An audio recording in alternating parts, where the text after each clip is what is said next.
Hello guys, this is 5th generation Bishop and welcome to another unboxing and testing. We have the KWC 75 airgun pistol blowback powered by CO2 4.5mm steel ball. Bolitas po ang bala. 4.5mm steel ball. Ito naman po yung kanyang hangin CO2 cartridge 12G. Okay, again, this is the KWC brand made in Taiwan 75 airgun pistol. Full metal. Shoutout natin Sir Jimmer ng Mindoro. Ayan. Airgun pistol. So, ito yung unit. 17 rounder. I think 17 rounder. Check natin. Yes, 17 rounder CO2 magazine.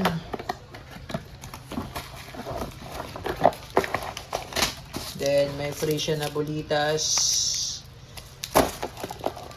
Allen, tsaka yung extra na cup. Yung cup na yun, ito po yun. Sa magazine, meron siyang extra.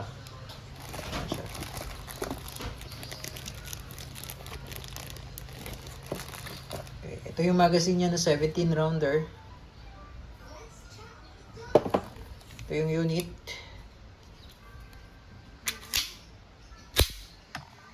So, meron siyang safety.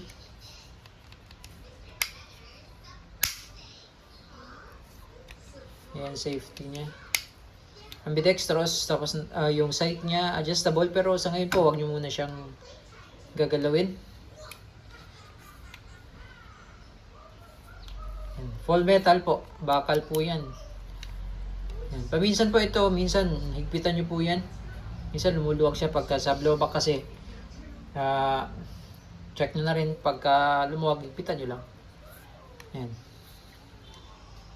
KWC 75 airgun pistol.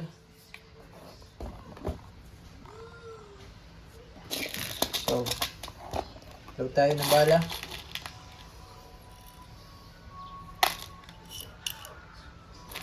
Sagad nyo lang yung spring sa baba. Tapos dito nyo ilalagay yung bala.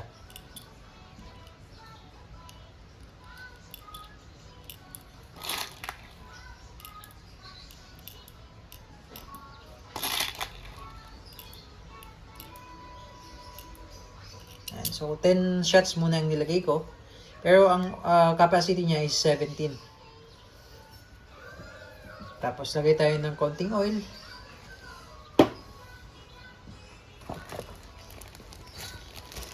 Magagamit po natin yung Allen tool.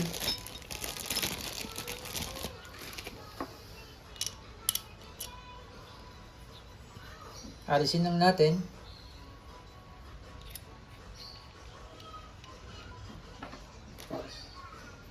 Yung load. Ito yung cup. Meron siyang extra. So, pagka higpitan nyo po, alalay lang. Huwag nyo siyang higpitan ng todo kasi baka mabiyak naman. O ma-lost thread. Tamang higpit lang. Yan, tamang higpit lang. Yan. Okay. So normally, nagkakaroon siya ng kaunting scratch dahil po sa pagsalpak ng magazine. Kasi ito, dahil blowback siya, minsan nagkakaroon talaga siya ng scratch dyan. Okay. Mabigat. Mabigat po siya. Nasa siguro, sobra 1 kilo po ito. Yan. Okay, testing. Testing po KWC 75 competition, chambered in 4.5mm. Steel ball, CO2 powered. Airgun pistol.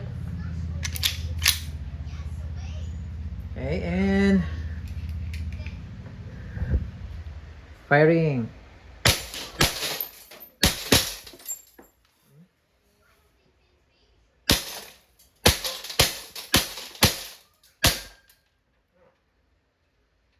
Pin slide, release mag. Tapos ito, baba nyo lang. Hammer down. Kita nyo yung target, oh. Ah, grabe.